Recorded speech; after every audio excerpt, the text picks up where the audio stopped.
ಇದು ಹಾಗೆ ಬರ್ತಾ ಇದೆ. ಇದು ಹಾಗೆ ಬರ್ತಾ ಇದೆ. Internet connection is unstable. ಈಗ ಒಂದ್ಸರಿ ಬಂತು.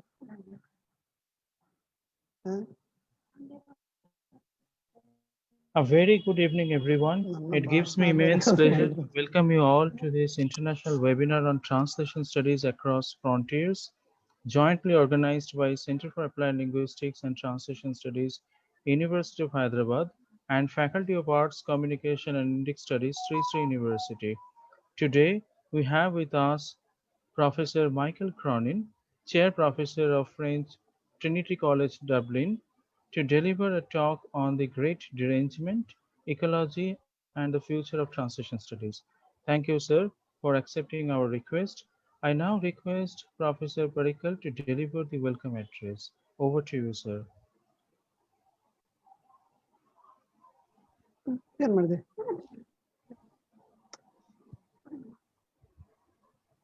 ಓಕೆ, ಬರ್ತಾ ಇಲ್ಲ. Hello, hello, hello. Yes, yes, sir. You're audible. You're audible, sir. Yeah. Thank you, Rindam. I welcome all of you to the second plenary of our international webinar on translation studies across frontiers. I am really overwhelmed very positively.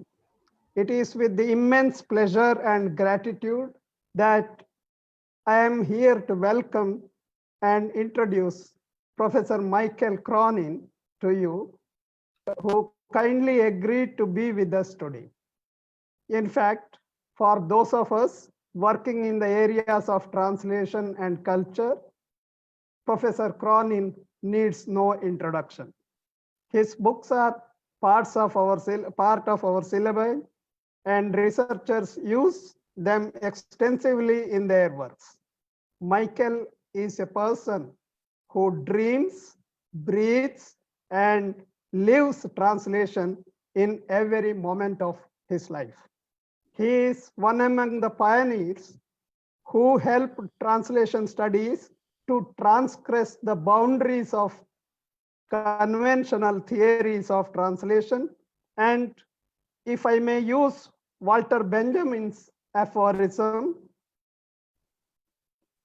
he is one of the person who has released the true language of translation studies that was under the spell of humanist notions of translation.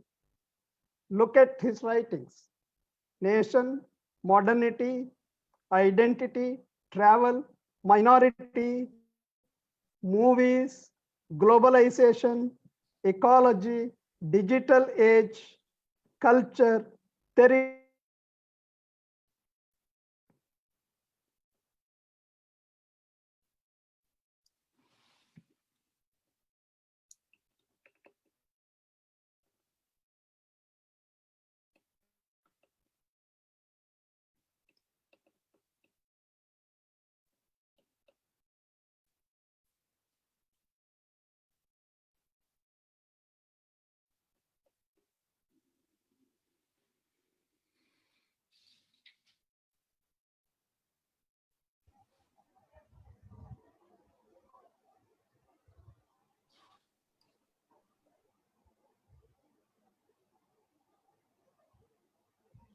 I think there is a problem from Professor Parikal's end. Just wait for 2 minutes and then.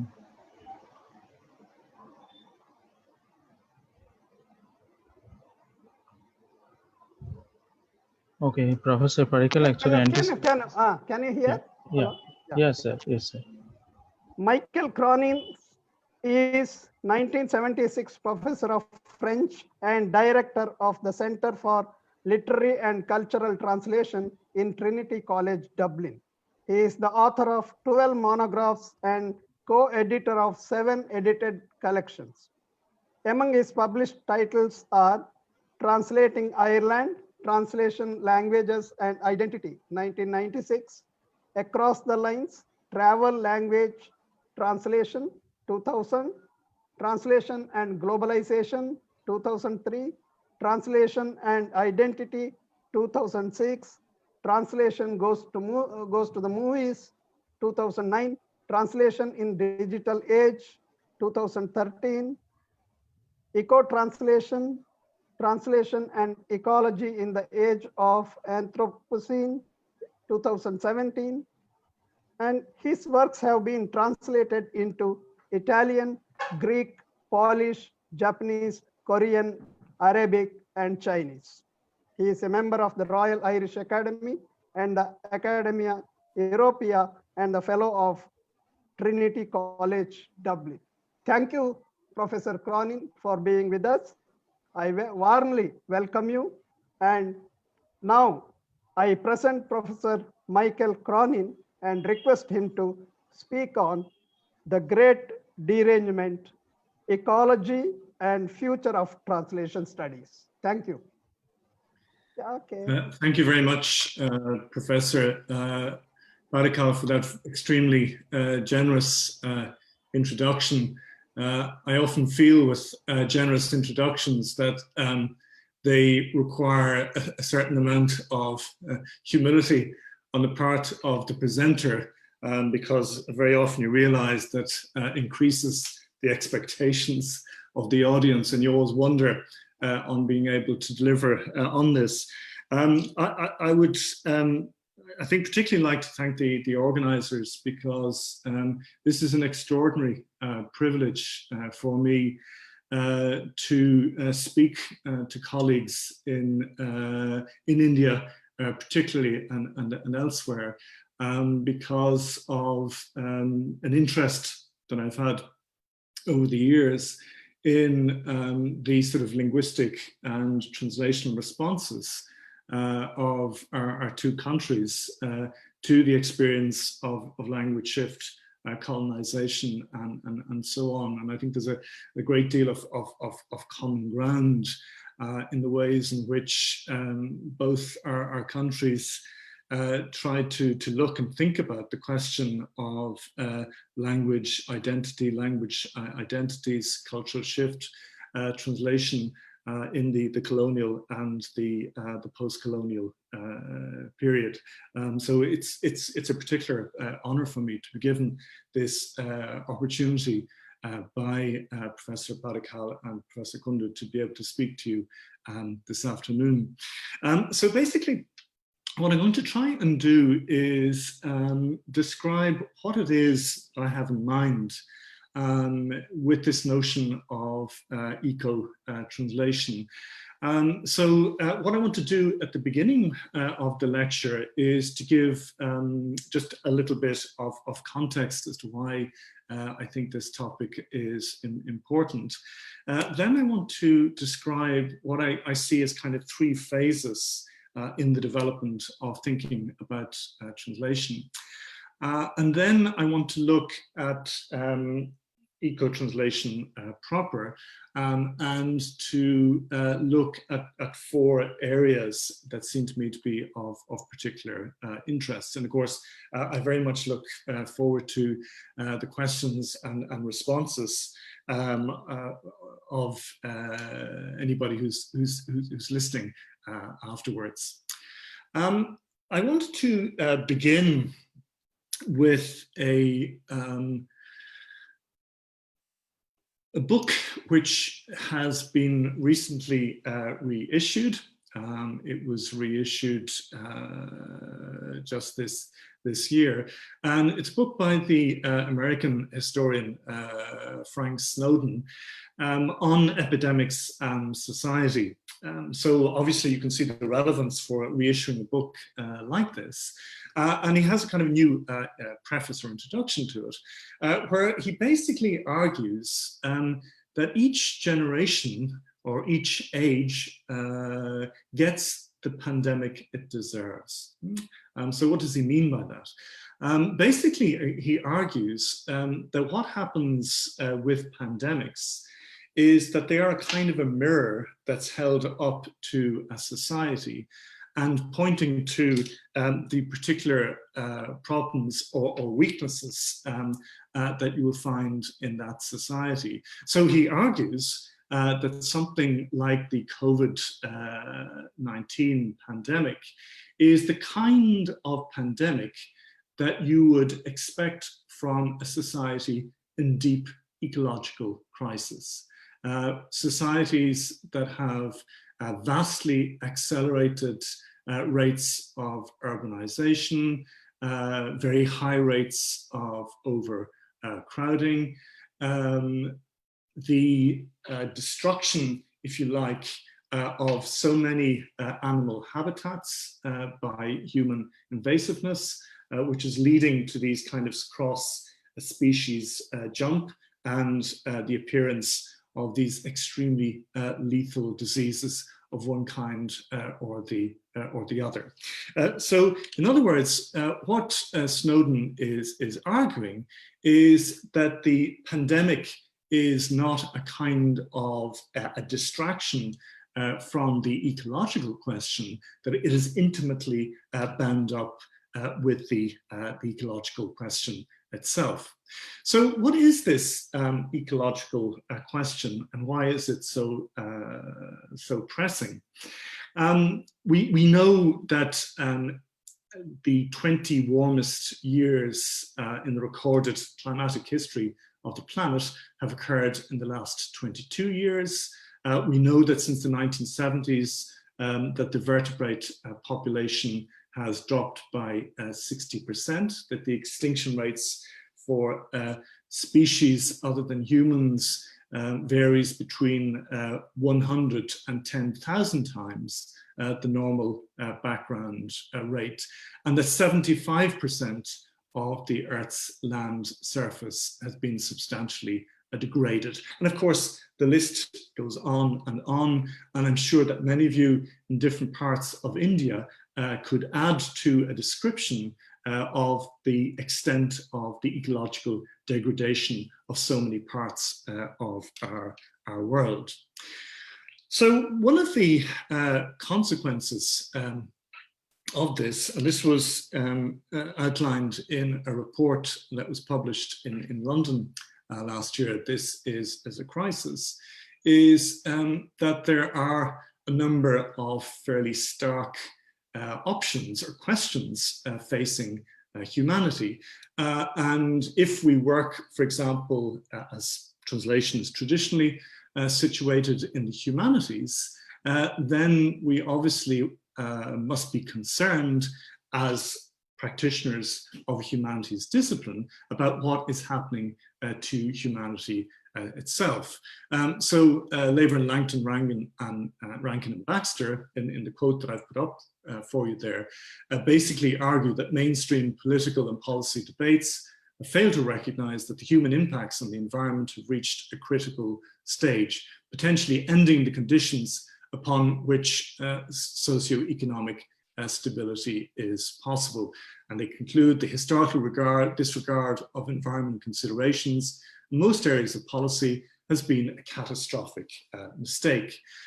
So in the words of David Wallace Wells, in his recent book, The Uninhabitable Earth, the very first line is, "It is worse, much worse than you think." So in other words, the kind of future that we are heading into as a species, as people who are practicing a discipline that is linked to the humanities, is linked to the knowledge system of that species, is under very severe pressure. So the question that I basically want to kind of pose this evening is, what are the implications of that pressure for how we think about translation, what we do as translators, and how we think about the profession. One of the thinkers who has looked at the implications of the climate crisis, the climate catastrophe, for how we think about the humanities is Dipesh Chakrabarty. And in a very influential article he wrote in Critical Inquiry called The Climate of History, 4 Theses, one of the arguments that Chakrabarty makes is that a consequence of climate change is that the status of humans has radically changed. In other words, he argues that humans have always been, at one level or another, subject to the influence, the pressure of environmental forces. So the presence of sunshine, the presence of rainfall, the presence of snow, and so on. So they've always been, if you like, biological agents. But what has changed with the environmental crisis, in the age of the Anthropocene, where the cumulative effects of human activities are equivalent to earthquakes or the shifting of tectonic plates that potentially have this enormous influence on the future of species survival on the planet, is that humans become geological agents. So whereas we've traditionally thought of humans as biological agents within a human history, which is bounded in a particular way, now we must think about humans as part of a much deeper geological history. So what this change in status means is that the nature of human actions must be put in a different context from the one that we've traditionally come to think of human actions in. One of the people who has explored Chakrabarty's thesis along with other ideas is the Dutch cultural studies scholar Rosie Bridotti. One of the things that she argues is that following on from the arguments of Chakrabarty, following on from the way in which the climate is now reacting in increasingly visible, increasingly catastrophic ways to the cumulative effect of human anthropogenic carbon emissions, is that humans are forced to radically rethink the relationship between the human and the non-human. It's not just the question of the humans as these kind of sovereign agents who are in control of a mute, material, non-responsive world. The non-human world in its various dimensions is active, it's responding, and is an integral part of how we must think about that human future. So basically, what she argues is that we need to think of humans and human subjectivity and think of the human subject as a transversal entity encompassing the human, our genetic neighbors, the animals, and the earth as a whole, and to do so within an understandable language.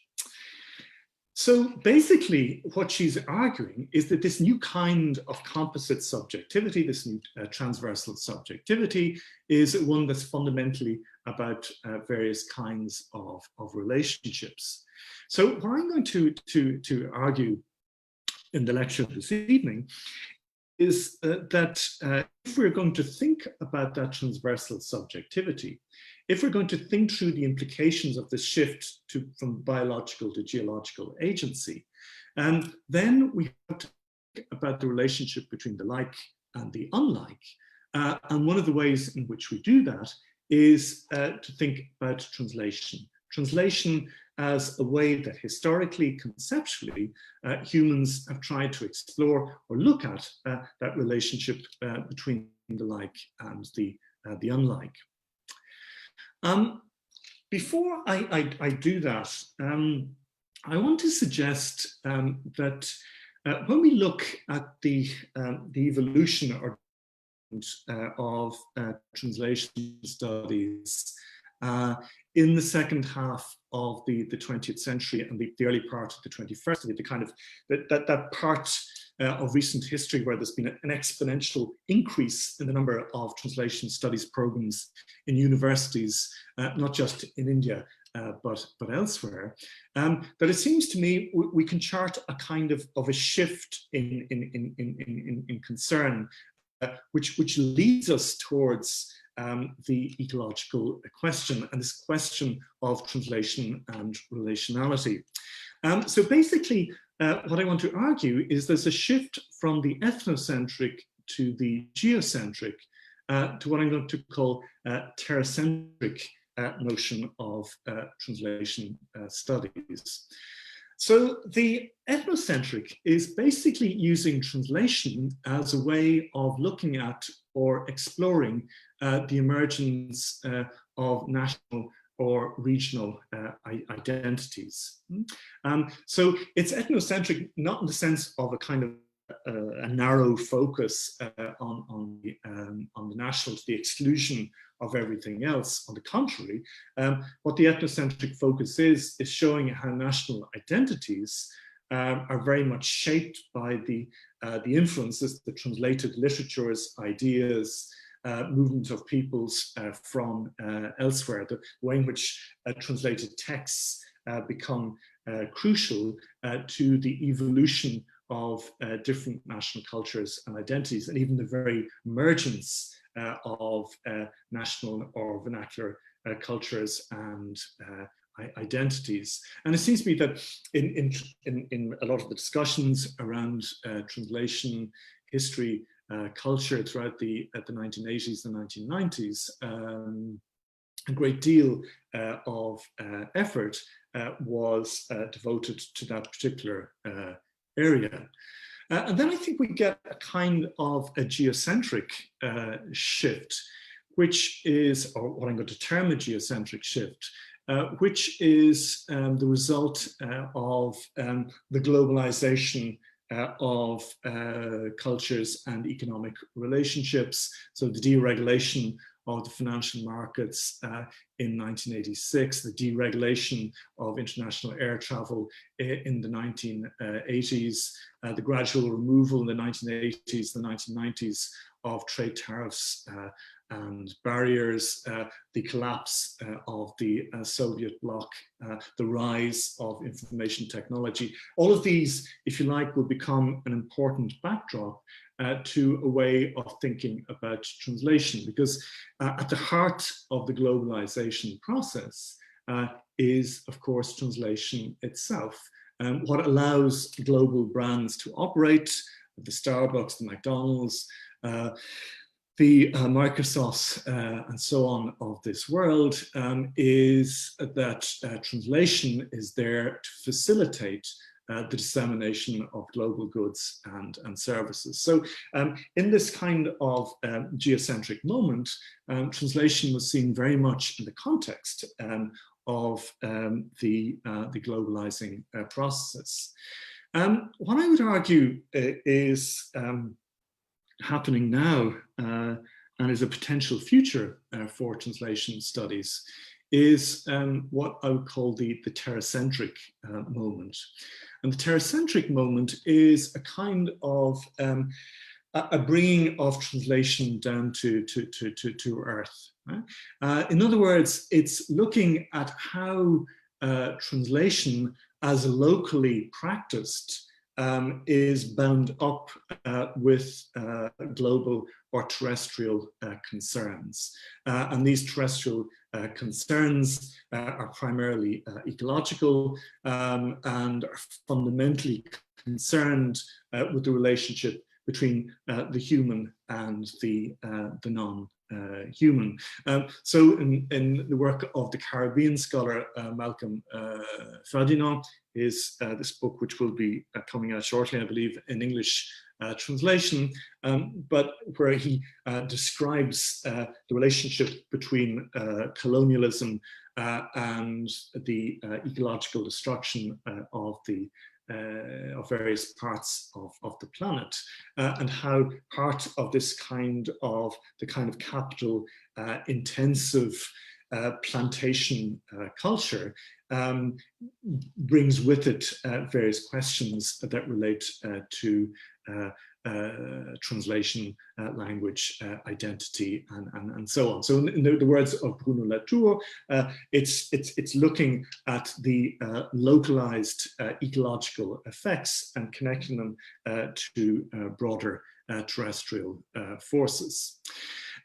So in my own contribution to this kind of terracentric translation studies, I want to kind of describe 4 different areas and try and suggest why I think the relationship between translation and ecology is an important one, what translation tells us about ecology, and what ecology tells us about translation. And then, of course, I would be very anxious to get your own response and feedback to the various ideas that are presented coming from different areas. So the first area that I'm going to look at is what has been termed geo-ontology. So basically looking at the non-human world and how the relationship between the non-human and the human world. Secondly, looking at translation not between humans, but between humans and animals, what's called interspecies communication. The third is what I'm going to call the resource unconscious. And the resource unconscious is basically the relationship between ecology, translation, and our technologies. Lastly, what, in the words of the Brazilian anthropologist Eduardo Viveiros de Castro, I'm going to call future-oriented cosmologies. Basically, what is the role or the significance of indigenous cultures and translation in terms of how we think about or view the future. So this notion of geontology was coined by the American anthropologist Elizabeth Povinelli, and was basically rooted in the work that she did in Australia with various Aboriginal tribes, various Aboriginal peoples in Australia, and the way in which for many of the Aboriginal peoples, as is the case with many indigenous cultures around the planet, there was no rigid separation or distinction between the non-human and the human. The human and the non-human were part of a kind of sense continuum, and that basically they had kind of equal parity with humans, and that what humans engaged in is what Viveiros de Castro calls a kind of diplomacy, a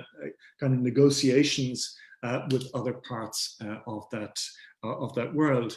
The Native American scholar Thomas King, in his book The Truth About Stories, speaks too of how in Native American cultures, the Cherokee culture that he is a part of, that this kind of notion, these distinctions between the human and the non-human do not make sense, that the way of thinking about the non-human world is very, very different.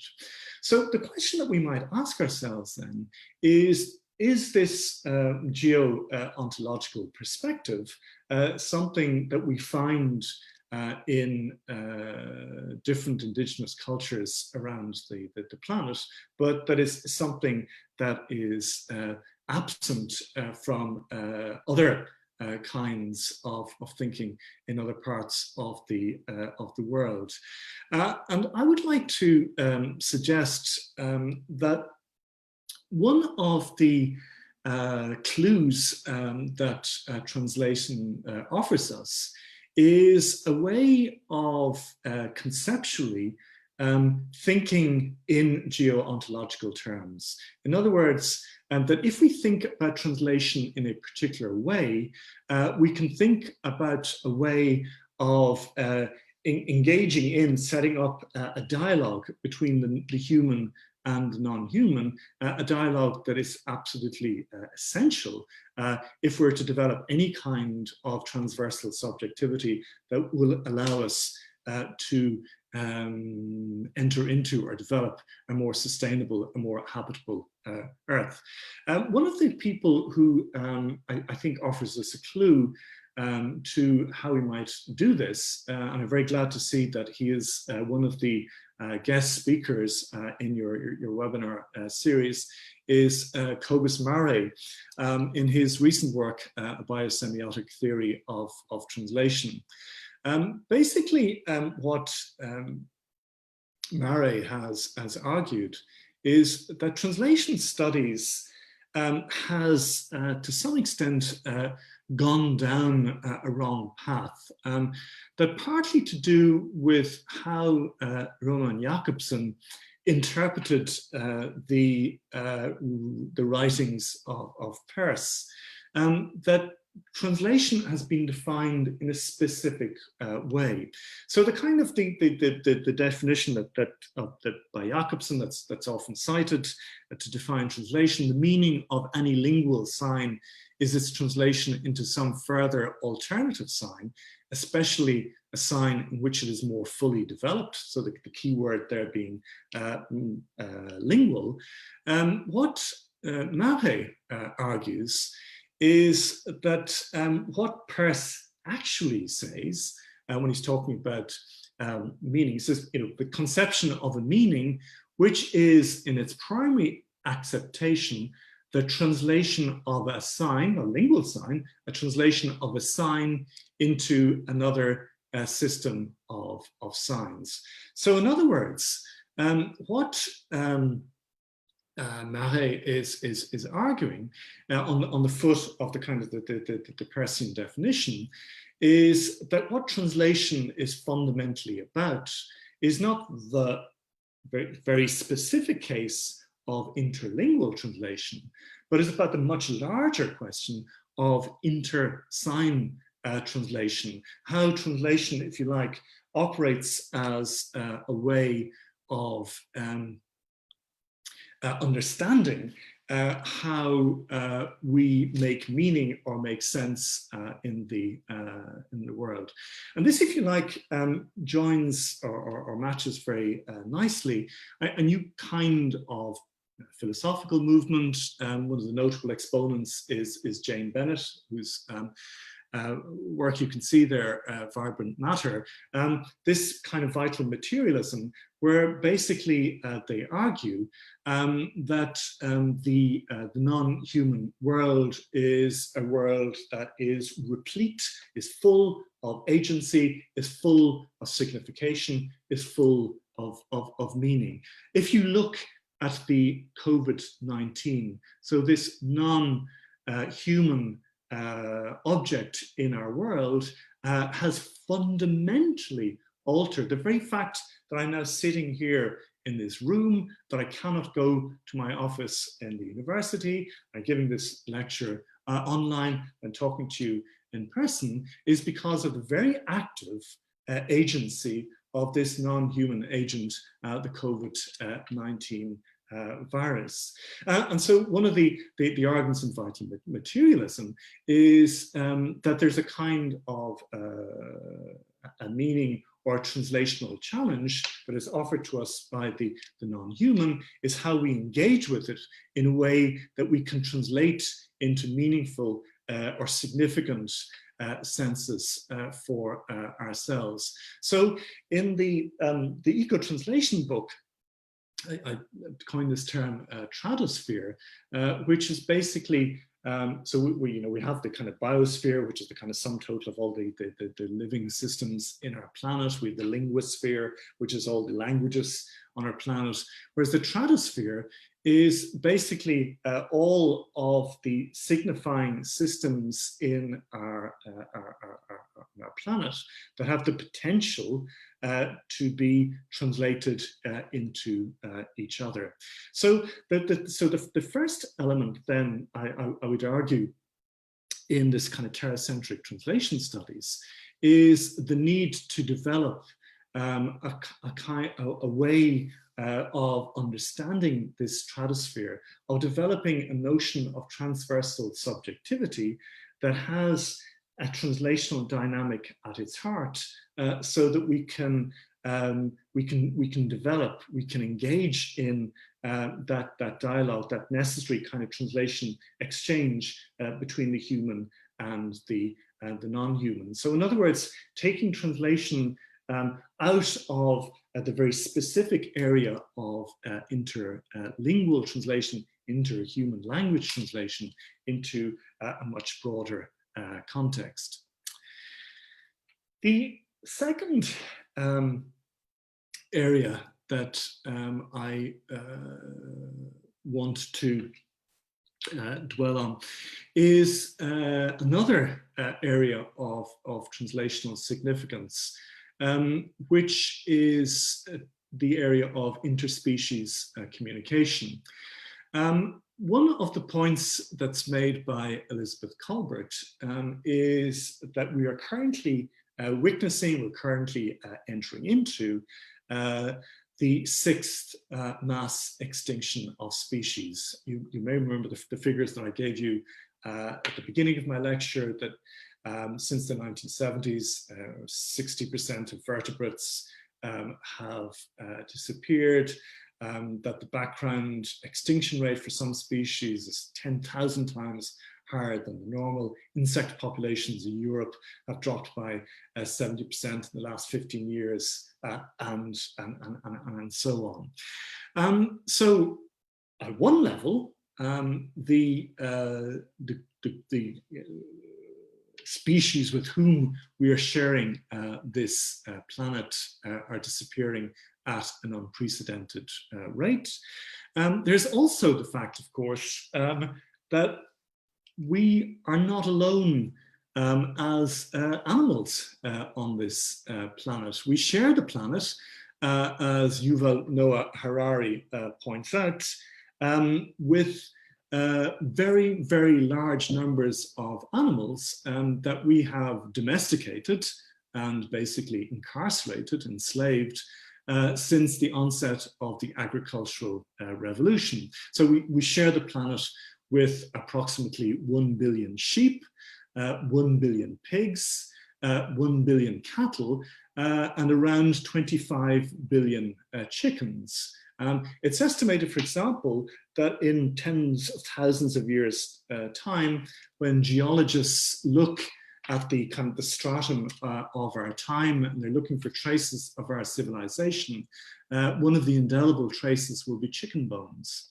There won't be much left of you or me or of anybody else who is listening in or watching this evening, but the traces of chicken bones will be there. So we share then this planet with many, many other animals that we are either destroying or keeping in very poor or degrading conditions. So what has translation got to do with this? Well, one of the arguments that's been made by those ecological activists who take an interest in animal liberation is that one of the crucial factors in human responses to the plight of different groups is a widening of the moral source of concern. That as we get more and more aware of the plight or predicament of particular groups, if we can begin to empathize, then we can begin to push for change. So the French animal rights theorist Émeric Caron, in a recent book on anti-speciesism, argues the following, that he says that humanity has always progressed through extending its sphere of moral consideration to groups that were previously considered to be inferior, people that hitherto had been described as barbarians or savages, populations that had been enslaved, or groups that were discriminated against, such as women or homosexuals.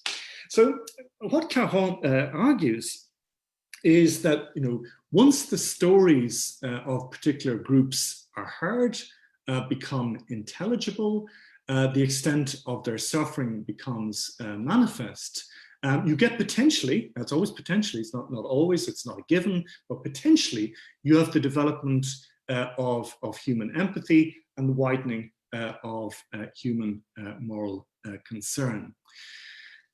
This is one of the questions that has been posed by people who work in animal communication, such as Kon Slobodchikov. So in his book, Chasing Dr. Dolittle, Learning the Language of Animals, he looks at particular groups of animals, in particular prairie dogs in the United States. And what he argues is that one of the, as he tries to develop ways of, if you like, building translation systems between systems of animal communication and human communication, is that a greater understanding of animal communication, the languages of animals, offers with it the potential for a kind of an empathetic identification with animal worlds, which in turn would act as a kind of moral check to the way in which humans, in certain cultures, of course, it's important to emphasize this, behave towards animals and particular species. Of course, there's a question that many of you are probably asking yourself, and it's a one that Slobodchikov asks, is, isn't there a danger in all of that? And the danger being the obvious one, it's the danger of anthropocentrism, of projecting human ideas, human frameworks of understanding onto other species, onto other animals. And this, of course, is beautifully illustrated, in a very beautiful, but also very tragically illustrated in the destiny of a young man called Timothy Treadwell, who was a Californian, who became very interested in the plight of the grizzly bear, and who traveled to Alaska, to the national park there, in particular to Katmai National Park. And he, if you like, befriended these bears. He had videos showing himself, hugging the bears, putting his arms, having an arm around the bear.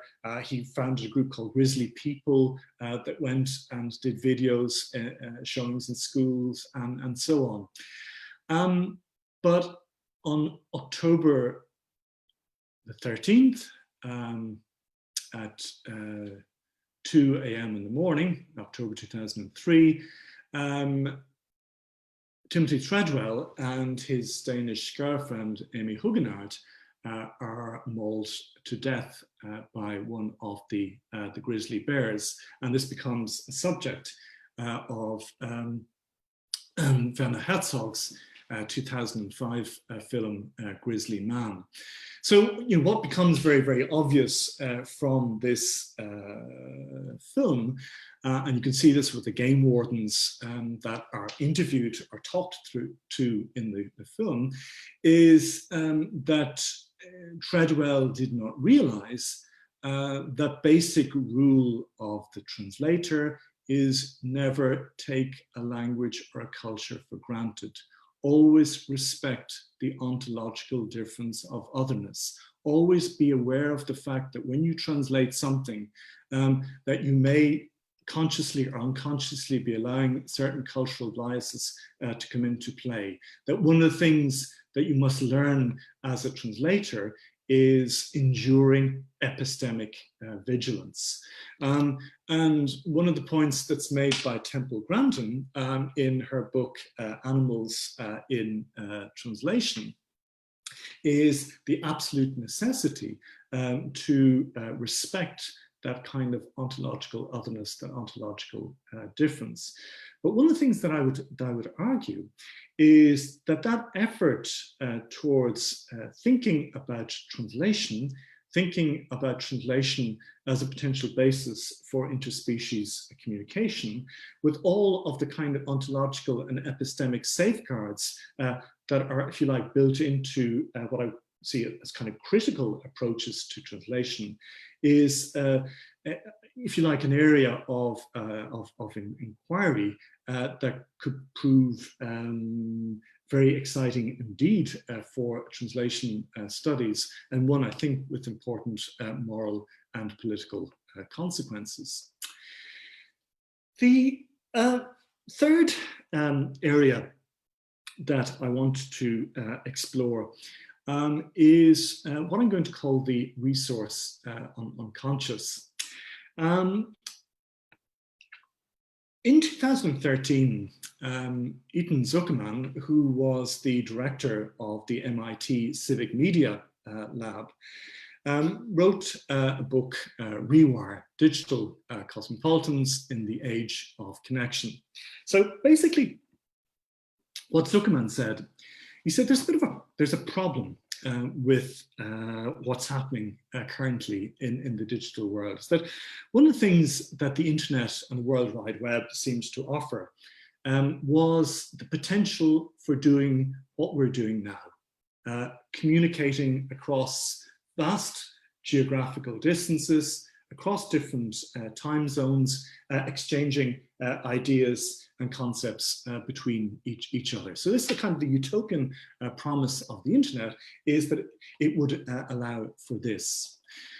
But what he found when he started to do fieldwork on people's use of social media, on their internet connectivity, is that the vast majority of people led digitally incredibly local lives. The vast majority of their Facebook friends were in the same language group, the same cultural group, and the same geographical area. The only exception were migrants who moved from one country to another. When he looked at logs of email connectivity, a similar pattern emerges. So in effect, what has happened is that the electronic frontier had become the digital backyard.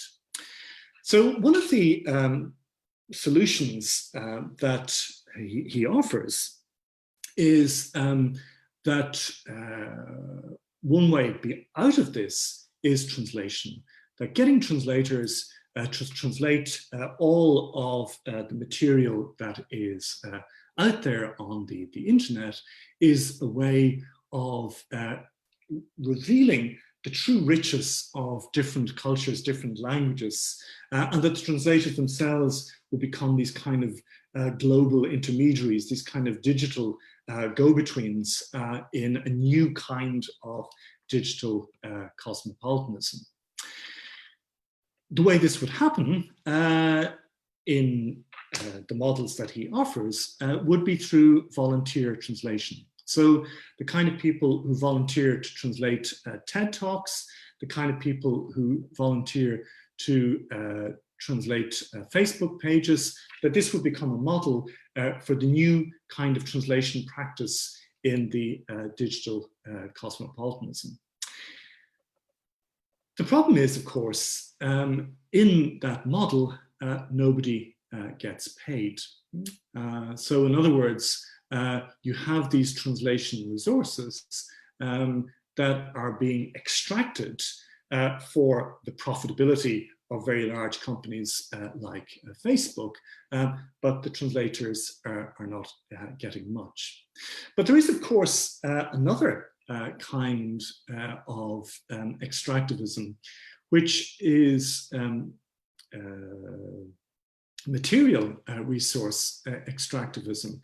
And we find this expressed in the writings of a Belgian philosopher called Pascal Chabot. It's a book called The Age of Transitions. Again, I believe the English translation of this is imminent.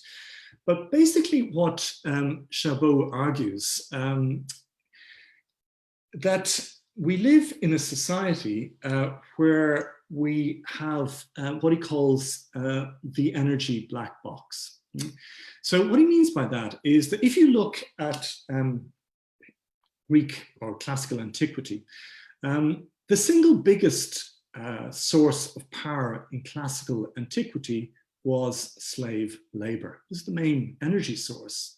But if you look at the writings of Roman and Greek authors, you will find precious few descriptions of or writings about slaves. Similarly, what will utterly transform the futures of so many different parts of the world, the emergence of modernity in China, the emergence of modernity in India, the emergence of modernity in Europe, the emergence of modernity in the Americas, will be the use of various forms or kinds of fossil fuels.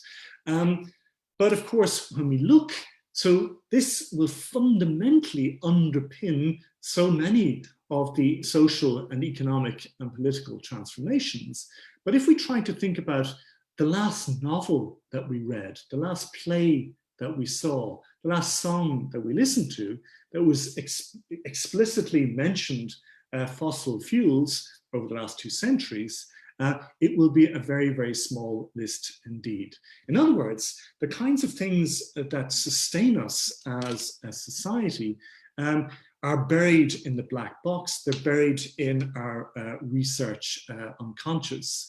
If you want an example of this, there is this anatomy of an AI system. It's basically showing you all the resources that are used to make Alexa possible. So this system that allows you to give these commands. So if you click on this and have a look at your computer where you can kind of magnify the various parts, you will see just how extensive the quantity and number of material resources that are used in order to make this system possible. If we look at the average lab top, and you just begin to look at the minerals, metals that are in it, you've got aluminium, antimony, arsenic, bismuth, cadmium, lead, zinc, silver, copper, ferrite, gold, the list goes on and on. Many of these metals are mined in difficult and hazardous conditions, in politically fractious parts of the world. The rates of recycling are often done in environmentally poor conditions that endanger the health of many indigenous populations.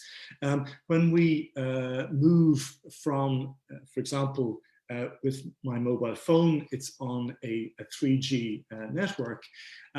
If I was to hook this up to a internet connection from the wall and take that as 0, once I move to wireless network of 3G, I'm increasing my energy consumption by 15. If I go to 4G, I'm increasing my energy consumption by a factor of 23. And when we go to 5G, that gets more and more. So in other words, there is nothing virtual, about the impact of virtual technologies.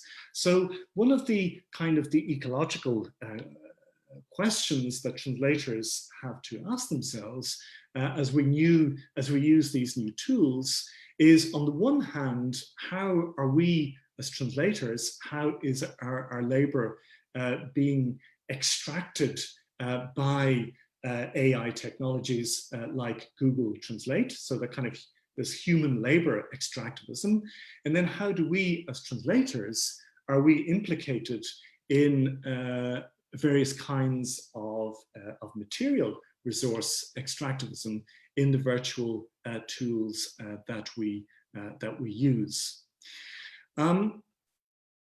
Two ways of viewing this is, on the one hand, what's called a supply side ecology end. In other words, that we look at the modular construction of our virtual devices, which makes them cheaper to make, easier to repair, and they last longer.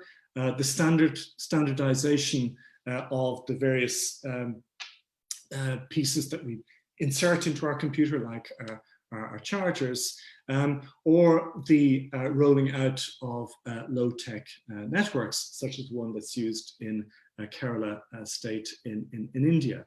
Another way of viewing this from a translation perspective, and thinking about the black box problem, is what's called demand-side ecology. So in other words, we can think about ways of making our devices more ecologically efficient, of reducing our carbon imprint.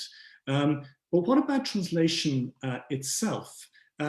If we look at a typical advertisement for a kind of translation, a localization company, a global company like Lionbridge, one of the biggest sort of translation service companies in the world. It says, software localization is the process of translating the text and adjusting the functional elements of a software application so it can be used by consumers internationally. The best way to cater to global markets and customers is to offer your app in their native language. A recent survey by Common Sense Advisory found that more than half of the global consumers only buy products from websites that provide information in their own language. More than half of the countries on the top 10 list for application downloads and revenue are non-English speaking countries from Europe and East Asia.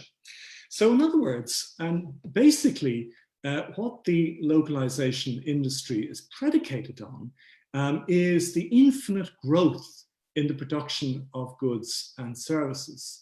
But of course, the problem is this is not a sustainable or a viable opportunity for the planet. I mean, you've all heard these statistics that the world, you would need 3.5 planets to support the lifestyle of an average American, 2.2 an average European, 0.5 for an inhabitant of the Indian subcontinent, and so on. So what we know is that kind of model is not possible. Yet this is the model that's promoted as the very heart of the translation industry. So is there a sense then in what, in thinking about translation from a demand side ecology point of view, is that we need to introduce a kind of notion of ethical choice into the things that we use translation for? In other words, should we begin to think of translation, like so many other resources, as a scarce resource? And as a scarce resource then, it should be used for those things that are going to maximize human well-being. And so these may be things, public goods like health and education.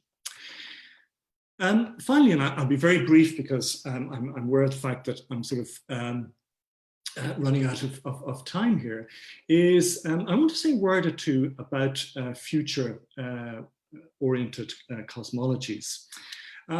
This is basically a term that's developed by the Brazilian theorist that I mentioned earlier in his Cannibal Metaphysics, where he basically argues that one of the facts that has emerged, so clearly or so vividly in recent years is the kind of understanding of the natural world that's found in many indigenous cultures,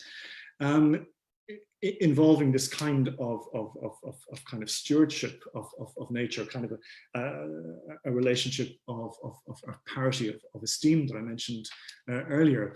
That what this shows is that the importance of indigenous cultures and languages is not as a kind of salvation archaeology, not the kind of notion that the reason that you should be translating texts in indigenous languages or trying to understand indigenous cultures is because you're going to save this culture before it disappears forever from the historical record. So seeing it very much as something that is past fixated, but rather we should be looking at the kind of the wisdom in different indigenous cultures as a way of constructing a future-oriented cosmology, a way of thinking about how we can live differently or otherwise in the world. And of course, in saying this, one of the things that's very important to recognize is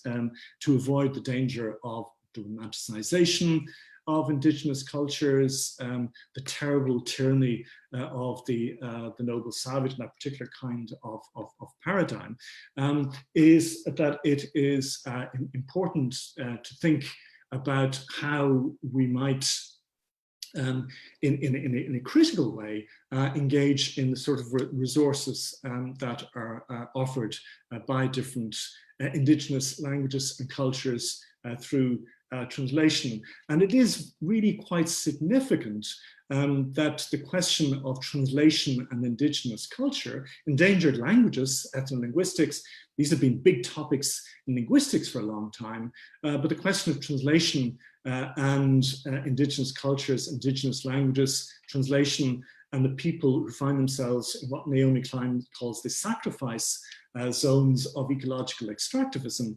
has not been a very kind of prominent topic in our translation discussions. One of the reasons that the question, I think, of eco-translation needs, or a terracentric translation studies needs us to engage us, is to do with an argument that has been made by Amitav Ghosh, where he argues that one of the great problems of literature or fiction is that it was hugely influenced by a 19th century notion of sort of bourgeois fiction, where the idea was that if you're going to tell a story, it had to be a kind of credible story. So you chose the ordinary lives of ordinary people doing things that readers could identify with. It was no longer a story about the gods, the goddesses, the heroes, the heroines. These would be credible, plausible tales of human action. So the kind of the key word for the construction of fiction then was plausibility. The difficulty when we deal with something like climate change, and we're getting a taste of this with the pandemic, which I would argue is bound up this ecological crisis, is that everything, in the words of Yeats, has changed utterly and will change utterly. That we're entering into a world not of the plausible, but of the implausible, not a world of the probable, but a world of the improbable. And one of the things I think that this means for translation studies is that we have to move outside of the familiar frames of reference, areas of investigation that we've traditionally engaged in, to look at things from different perspectives and to look at different things as well from the purview of translation. But I think I'm going to end there, if only because I'm getting a signal low battery from my computer. So I'm just going to have to plug my computer in for a moment, plug in the charger, so that we can continue the discussion. Thank you for bearing with me for this time. And if you just give me a moment, I'll put in the charger. Thank you.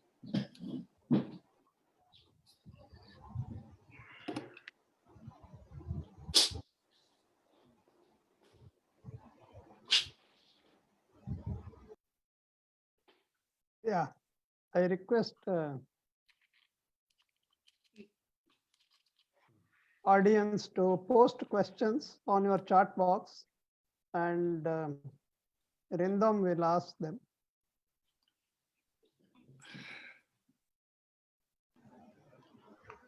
Thank you, Professor Cronin, for that fantastic lecture. And I request our audience to post questions on the chat box, and Rindam to ask them to Cronin. Thank you, sir. Thank you, Professor Cronin, for your brilliant speech. One question that I got, Team Sahaji asked you that what is the role of translation in times like this COVID-19 pandemic? Yeah, I think the one of the answers to the question is that one of the things that I suppose in trying to think about eco translation is if you look at the elements of the core element of what's happening in this pandemic, it's basic. It's a kind of a cross species jump, and so you get this kind of cross species jump, and then what you find is a set of conditions in terms of the development of urbanization, globalization, and so on, that have then led to the kind of rapid dissemination, the kind of the ideal incubatory conditions for the transmission of pulmonary diseases. So one of the things, I think there's two things that translation can do in situations like this. One is to look at how various indigenous cultures have thought about or negotiated species relationships, right?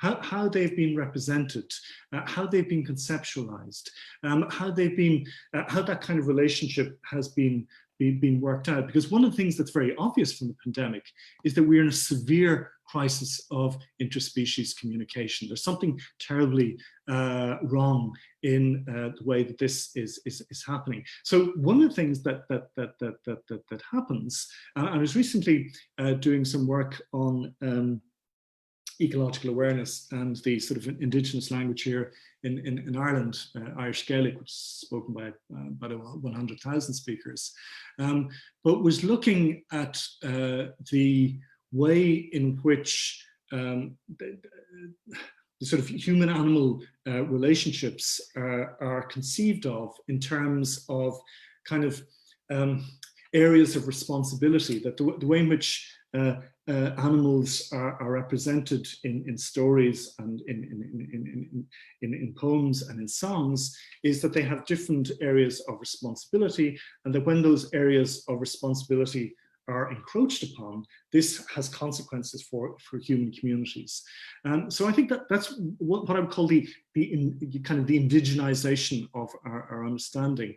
And secondly, it seems to me that one of the things that we need to do is to think more deeply about interspecies communication itself, along the lines that I described earlier. Now, I know these are quite, you know, the notions themselves can be slightly alarming, because they're very different from how we normally think about translation. But I think we live in exceptional times, in exceptional circumstances, and I think therefore we need kind of exceptional responses to this. Thank you. Thank you, Professor Cronin. Another question is from Pramothesh Nandan. He is saying that how do we address the question of just potential?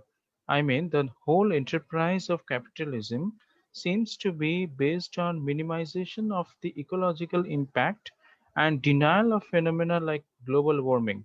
How do we then cut across this to convert the potential into reality when we really start to listen and act? Yeah, I mean, it's a question that you know, I've been asked in a number of different fora, and it's a question, you know, if I was Greta Thunberg or I was Naomi Klein or I was Amartya Sen, I mean, I think, you know, they have tried to offer their own particular answers to this question. If I may answer the question slightly more modestly from a translation studies perspective, I think, you know, one of the things that in getting people to act, in getting people to think, is you've always got to start with, you know, where people are. Right? So in other words, if I describe the ecological situation of the planet, the ecological catastrophe, and I describe these in general terms, and you're a translator, or you're a teacher, or you're a bus driver, or, I mean, you know, these appear like very general abstractions to you. But if I begin to try and detail or explain how your work as a translator contributes to that problem, or how this problem impacts on what you do as a translator. In other words, if you create a sense of an intelligible link, then I think that you are more likely to act, because then it becomes more understandable, it becomes more comprehensible. It's not some kind of distant abstraction, some different distant generality. It becomes something that is near to hand. And then that then brings me, I suppose, on to the next point, which is, and this is a difficult one, is how you translate knowledge into agency, right?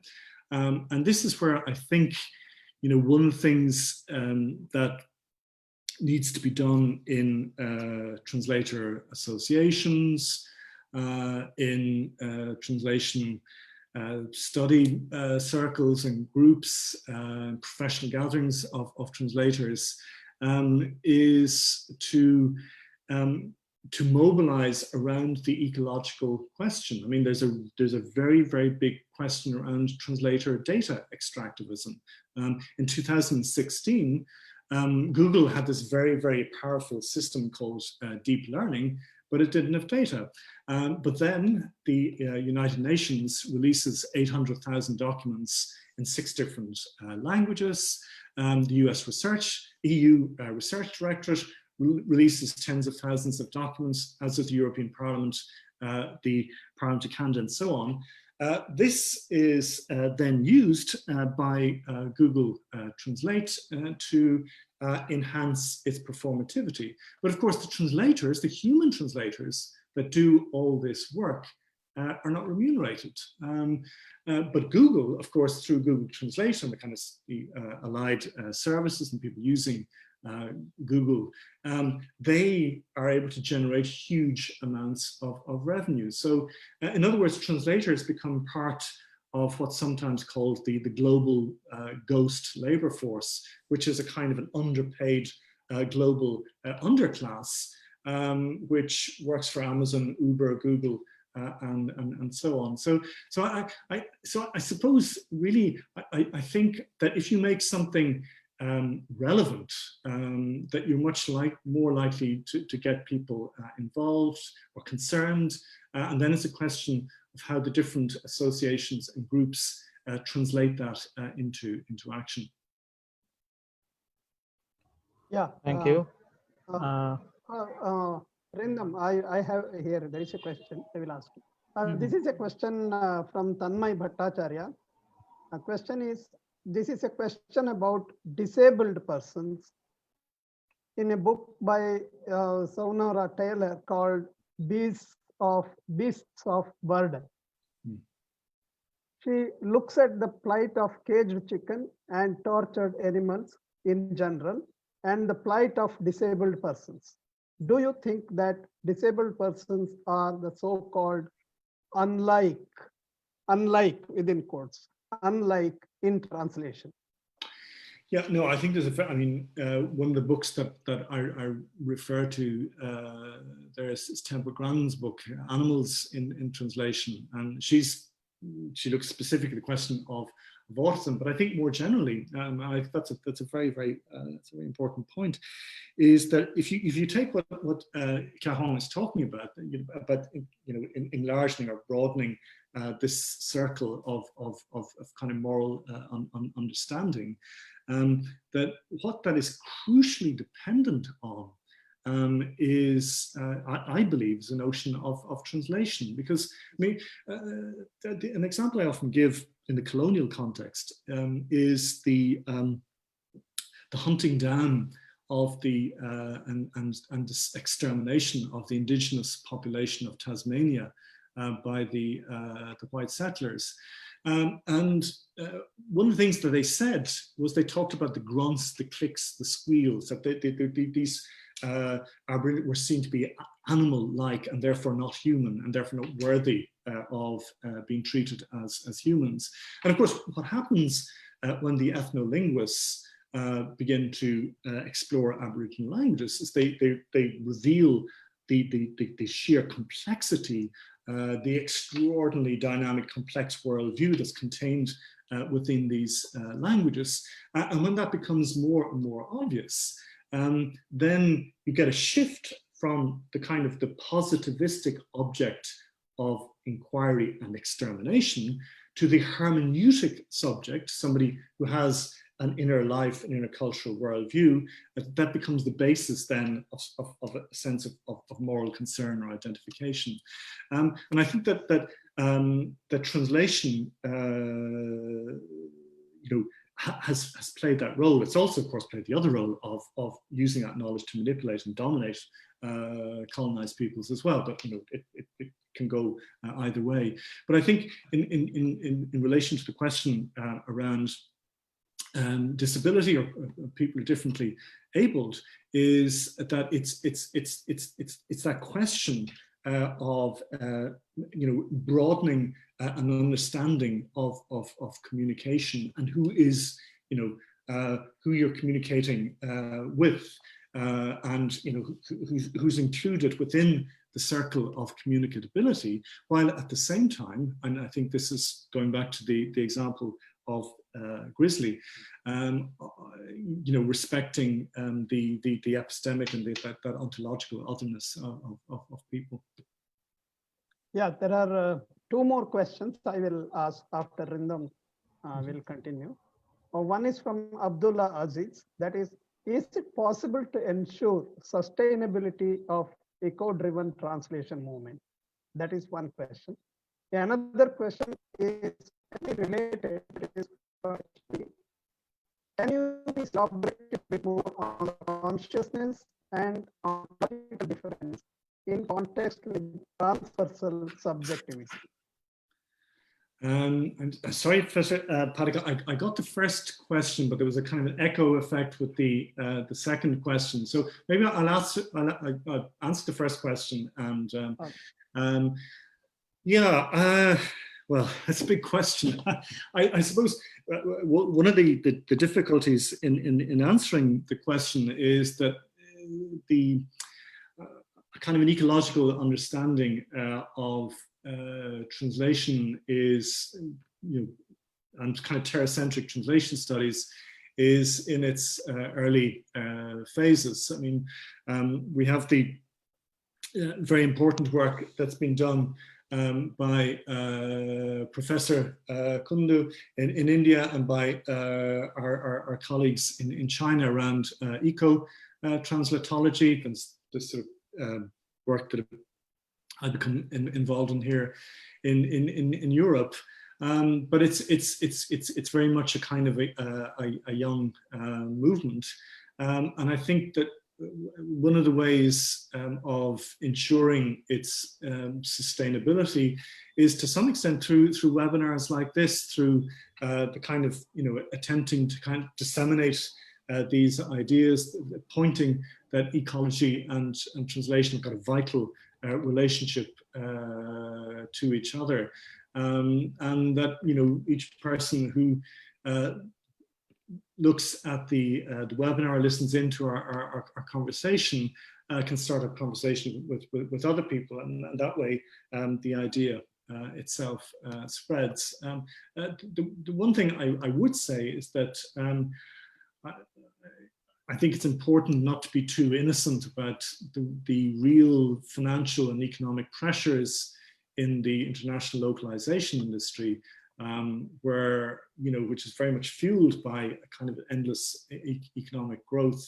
So it would be very much, I think, and it's the nature of anything that involves the political, it will be a contested area with many different forces and points of view. Yeah, the second question is, can you please elaborate a bit more on the consciousness and the ontological difference in context with transversal subjectivity? So to elaborate the notion of consciousness in the context of transversal subjectivity. Yeah. So basically, the idea there is that to think, traditionally, when we think about the humanities, we have very much confined ourselves to the human, so the human species, so to the history of humans, the languages of humans, the cultures of humans. I mean, one of the arguments that's been put forward is that when humans shifted from a geocentric to a heliocentric view of the universe, so when the Earth was no longer seen to be the center of the universe, that the sun became the center of the universe, that humans kind of overcompensated by shifting their focus to making history, for example, a uniquely human enterprise, so that the human became vastly magnified through this concentration on human history. But of course, what we realize now is that kind of human exceptionalism, that humanocentric, is no longer viable, is no longer feasible. So we have to think about a different notion of subject, this kind of shared transversal subjectivity. And what that then brings with it is, how does that mean, how do we change our notion of human consciousness, both the things that humans are conscious of and how humans become conscious of the non-human. That's something you can see being explored in a number of different areas, because it is one of the big challenges of our time. Yeah, there is one more question that we see how human and non-human relations is addressed in children's literature through literary devices like anthropomorphism. Do you think the genre can act as link between the next generation understanding of ecological condition better through fiction? Yes, that's very interesting children's literature. One of the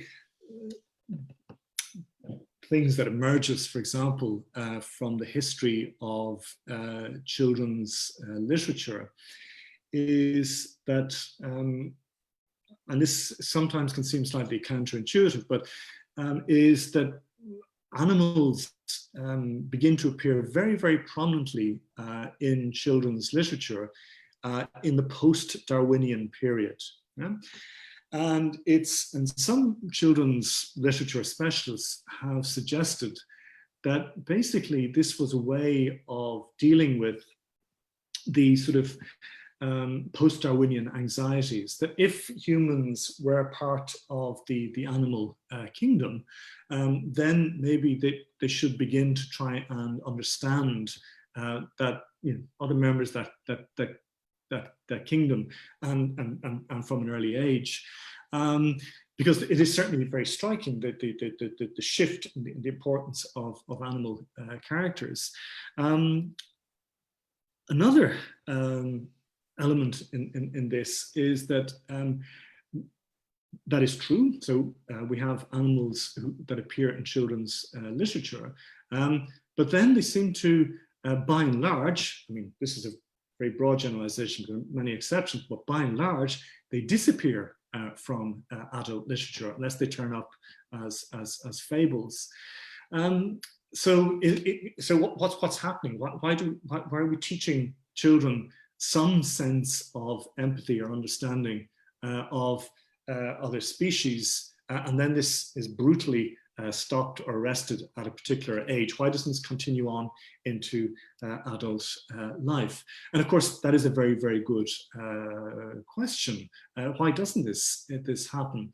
One of the reasons, of course, that it doesn't is because what I mentioned earlier, the difficulties or the dangers of anthropocentrism is the projection of human concern, beliefs, and so on onto other species. But that, to some extent, makes the need for translation all the more urgent. It's trying to understand animal otherness, trying to understand animal difference, and incorporating that understanding then into our writings, into our stories, into our fictions, I think would be quite a step forward. But that's a very good. The point about choose is very important. Yeah. Then the last question from my side, actually, then Rindam will continue. That is, you mentioned the ontological differences of the other should be respected.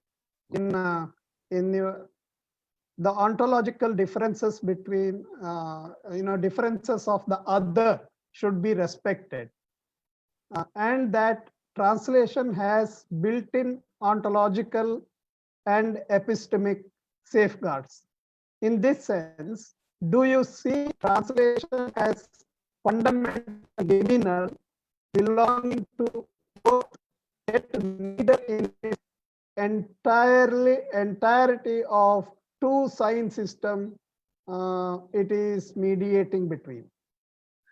Sorry, so I got the first part of that question, but there was an echo effect in the second question. So the bit that I got was my argument of, you know, translation having this experience of ontological epistemic safeguards in terms of dealing with otherness. But I didn't get the second part of that question. I was getting an echo, so I couldn't make out the second part. Yeah.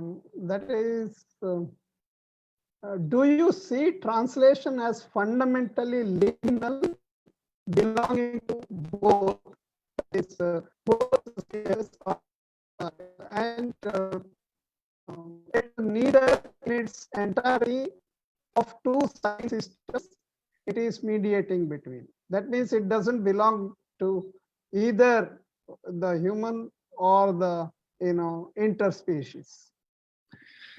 Yeah, I mean, I think that in the case of translation and limit, I mean, and this is one of the arguments that Mate is making in his work, you know, is that and I suppose I prefer to think of this notion of oscillation rather than liminality. I think that it's that what you have is something that's moving between these different systems. And I suppose I prefer oscillation, the notion of oscillation, to the notion of liminality, because one of the difficulties I think with liminality is that sometimes leads to a kind of a spatialized notion of the translation to transaction, the kind of the third space, the kind of the in-between, as if it's something that's kind of out there. Whereas I think that one of the things about translation is that you know the people are always in a situation, in a culture, in a language, in a particular time, and that they're so it's more they can you know attempt to transcend, move beyond, move outside. But so it's more oscillation than liminality. One thing I should say, just in case I might be misunderstood, is that I think that translation has the potential or has a tradition of an awareness of ontological and epistemic otherness, but it also equally has a tradition of a complete disregard for ontological and epistemic otherness in a kind of an exploitative extractivist approach to different cultures and languages. You know, I wouldn't like to kind of present an overly kind of sacralized view of translation. Yeah. Yeah, Bidisha Pal asked, does the ecological translation, the Terracentric one, establish fruitful communication with the marginalized communities and their culture? What is your opinion? Yeah, I think my answer to that is that to date, I think no, by and large. I mean, one of the reasons that I talked about the future-oriented cosmologies and indigenous languages and cultures at the end of my lecture is that I think there's been a great neglect of the translation question, or the role of translation in many indigenous cultures and languages, or endangered cultures and languages. And of course, it's very often, again, to use Klein's term, the sacrifice zone, it's often people speaking lesser used or endangered languages that find themselves at the forefront of resource extractivism, whether it's terms of minerals extraction in Northern Europe, where the indigenous peoples there are and their languages under severe oppression from these extractivist industries, or similar kind of situation prevailing in northwestern Canada.